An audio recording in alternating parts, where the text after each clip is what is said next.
আজকে যে বিষয় নিয়ে আলোচনা করছি বিষয়টা হচ্ছে যে গোড়ালিতে আমাদের আঘাত লাগলে কি করা যায় বা গোড়ালির হাড় বাড়লে আমরা কি করতে পারি। তো এই ভিডিওটা আমি প্র্যাকটিক্যালি একটা বোন স্কেলিটন নিয়ে আমি দেখাচ্ছি যে কি করে আমাদের কোথায় চোট লাগে বা কোথায় ভাঙলে আমাদের কি সমস্যা হয় এবং আফটার ফ্র্যাকচার বা কোনো আঘাতে পড়ে আমরা কি করতে পারি। তো সেই বিষয় নিয়ে আজকে আলোচনা করছি। আলোচনাটা শেষ পর্যন্ত দেখলেন উপকার পাবেন।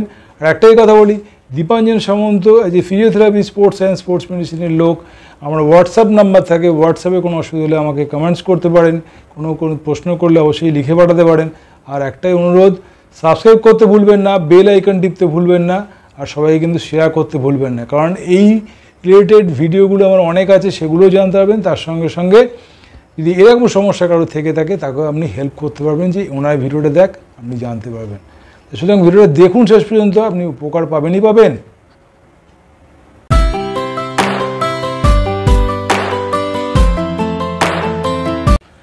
আজকে যে বিষয় নিয়ে আলোচনা করছি, গোড়ালিতে অনেক রকমের সমস্যা থাকে এবং গোড়ালির এই যে হাড়টা, এটাকে বলে টিবিয়া, মোটা হাড়টা, এটাকে বলে ফিবুলা। তো এই ফিবুলার এই জয়েন্টটা কোনো কারণে পা মচকে গেলে এই ফিবুলার এই লোয়ার এন্ডটা ফ্র্যাকচার হয়। এটা একটা কমন ফ্র্যাকচার। এটা ঠিক ট্রাম রাস্তা বা ট্রেন রাস্তার মতো, এটা পাতের মধ্যে থাকে। কোনো কারণে কোনো ট্রেন যখন ডিরেলড হয় না, আটকে থাকে ক্লাম্পের মতো, তো এই হাড়টা ফিবুলাটা এখানে আটকে থাকে। আর এই যে দেখছেন পার্ট, এটা হচ্ছে যে লিগামেন্ট থাকে, এগুলো লিগামেন্ট থাকে, যে টেন্ডনস দিয়ে এই গোড়ালিটাকে পুরো বাইন্ডিং করে রাখা হয়। আর মেনলি একটা ফ্র্যাকচারের জায়গা কমন, সেটা হচ্ছে ফিফথ মেটাটার্সাল, এটাকে 1 2 3 4 5 মেটাটার্সালের এই কোণাটা। কোনো কারণে পা একটু টার্ন হয়ে গেল, দেখুন ইট থেকে ইটে আছেন, একটু ঘুরে গেল বা কোনো কারণে স্লিপ করে গেল, ঠিক এই কোণাটা ভাঙে। ভালো করে দেখুন, এই কোণাটা ঠিক ভাঙে। তো এই ভাঙলে অনেক সময় ডাক্তাররা কী করে, প্লাস্টার না করলেও একটা ক্রেপ ব্যান্ডেজ বা মোটা মতো কোনো বাইন্ডিং করে রাখতে বলে। তাহলে আপনার 1.5 মাস রাখলে তার সঙ্গে কিছু ক্যালসিয়াম খেলেও আপনার এইটা জুড়ে যায়।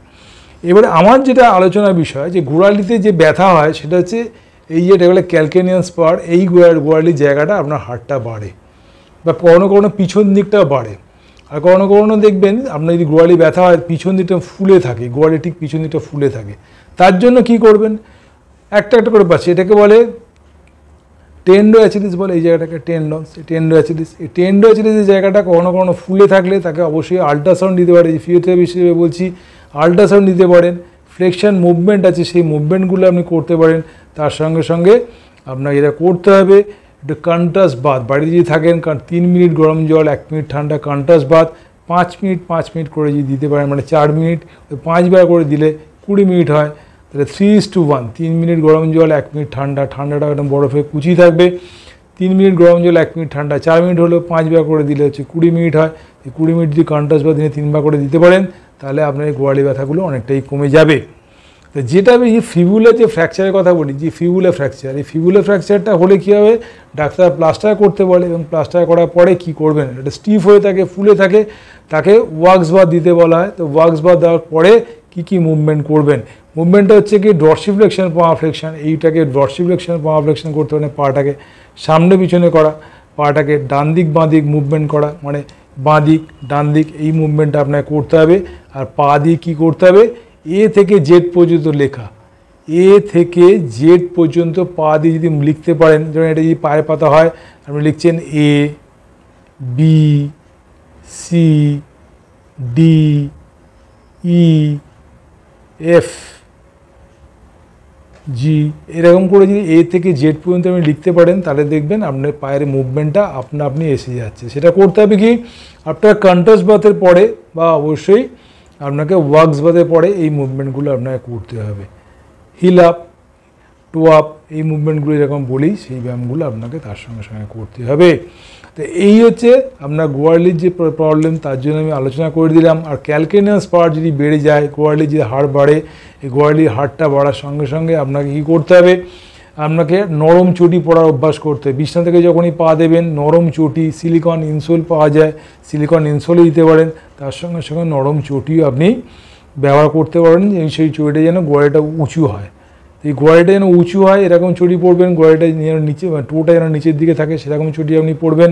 কোনো ডক্টরসের চটি দেখবেন না ফ্ল্যাট হয়, কখনোই কোনো চটি সমান চটি পরবেন না, গোড়ালি যাদের ব্যথা হয় বা গোড়ালি ব্যথা যে টেন্ডেন্সি থাকে তার এক্ষেত্রে কখনোই সমান চটি পড়বেন না, গোড়ালিটা সবসময় যেন উঁচুর দিকে থাকে এবং সেটা সফট হয়, সেরকম চটি আপনি পড়বেন, তাহলে আপনার গোড়ালি ব্যথাগুলো চলে যাবে।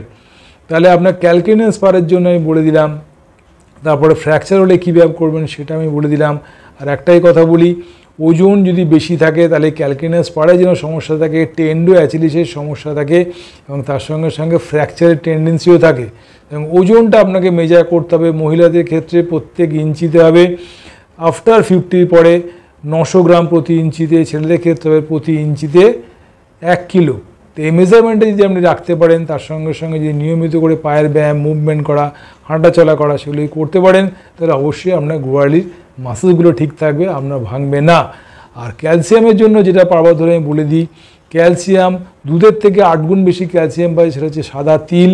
সাদা তিল রেগুলার ওয়াইজ খেতে পারেন ভিজিয়ে, সে 1 চামচ করে যদি খেতে পারেন, মানে 5 ml মানে 1 টিস্পুন যদি খেতে পারেন, তাহলে আপনার ক্ষেত্রে ক্যালসিয়ামটা শরীরের মধ্যে এসে যাবে। আর ন্যাচারাল জিনিস খাওয়ার চেষ্টা করুন, প্রাকৃতিকভাবে যেগুলো আমাদের ভগবান দিয়েছে সেগুলো খাওয়ার চেষ্টা করুন, সেগুলো খেলেই আপনার শরীর শক্ত মজবুত থাকবে। আর একটা জিনিস বলি যে ভেঙে যাওয়ার টেন্ডেন্সি, বোন ডেন্সিটি কমে যাওয়ার, ডাক্তাররা বলে যে আপনার বোন ডেন্সিটি কমে গেছে, তার জন্য আপনি রেগুলার ওয়াইজ একটু রোদ্দুরে থাকার চেষ্টা করুন, 40 মিনিট অন্তর রোদে থাকার চেষ্টা করুন। যে রোদ্দুরটা গায়ে লাগালে আরাম পাবেন, যে রোদ্দুর গায়ে লাগালে জ্বালা করে সে রোদ্দুর লাগাবেন না। যে রোদ্দুর কুসুম কুসুম রোদ্দুর আমরা বলি, সেই রোদ্দুর লাগালে আপনার ক্যালসিয়ামটা আপনার শরীরের মধ্যে রাখছে, ভিটামিন ডি আপনার শরীরের মধ্যে প্রডিউস করছে। আর খাওয়া দাওয়া, সবজি, ফল এগুলো বেশি করে খাওয়ার চেষ্টা করুন, যাতে ডিএনএটা মজুদ আছে। যখন আপনি করে রান্না করে পাকিয়ে খাবেন, তার ডিএনএ নষ্ট হয়ে যায়, তার গুণগত মান নষ্ট হয়ে যায়। এবং আপনাকে ডিএনএ যুক্ত খাবার বা যে পুষ্টিগুণযুক্ত খাবার আপনি খেতে থাকুন। আর একটা অনুরোধ থাকলেও, ওজন কমানোর যেটা থাকে প্রবলেম, গোড়ালির সমস্যা বা হাঁটুর সমস্যা আসে, তাতে আপনার রাত্রির 8টার মধ্যে আপনি খাওয়া শেষ করার চেষ্টা করুন।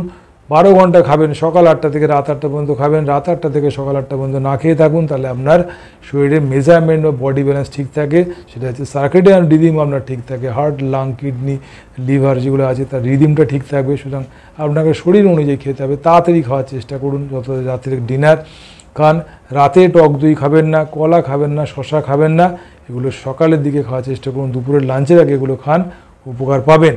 আর একটাই অনুরোধ থাকলো, বাইরে কোনো খাবার খাওয়ার চেষ্টা করবেন না, বাড়িতে রান্না করা যে জিনিসগুলো আছে সেগুলো খাওয়ার চেষ্টা করুন। তা এইগুলো হচ্ছে সবই বোন ডেন্সিটি নিয়ে বললাম, গোড়ালি সম্বন্ধে বললাম কী কী আছে, কী কী করলে আপনি ভালো থাকবেন। আর গোড়ালি সম্বন্ধে যেগুলো বললাম সেগুলো আপনার উপকারে আসবে। আর আমার একটাই কথা বলি, আমি Dipanjan Samanta, sports science, sports medicine, physiotherapist. আমি আমার নাম্বারটা হোয়াটসঅ্যাপ এখানে নাম্বার দিয়ে থাকি। কোনো অসুবিধা আমাকে অবশ্যই জানাতে ভুলবেন না, সাবস্ক্রাইব করতে ভুলবেন না, বেল আইকন টিপতে ভুলবেন না, সবাইকে শেয়ার করতে ভুলবেন না। আমি বারবার ধরে বলেছি, আমি আপনার বাড়ির ছেলে, কোনো অসুবিধা হলে, ফিজিক্যাল মেডিসিনে কোনো রকম সমস্যা হলে আমাকে অবশ্যই জানাবেন। আমি আপনাকে হেল্প করা দিয়েছি, তাই জন্য আমি হোয়াটসঅ্যাপ নাম্বারটা এখানে দিয়েছি। ভালো থাকুন, সুস্থ থাকুন, আরও রকমের ভিডিও দেখতে থাকুন। নমস্কার।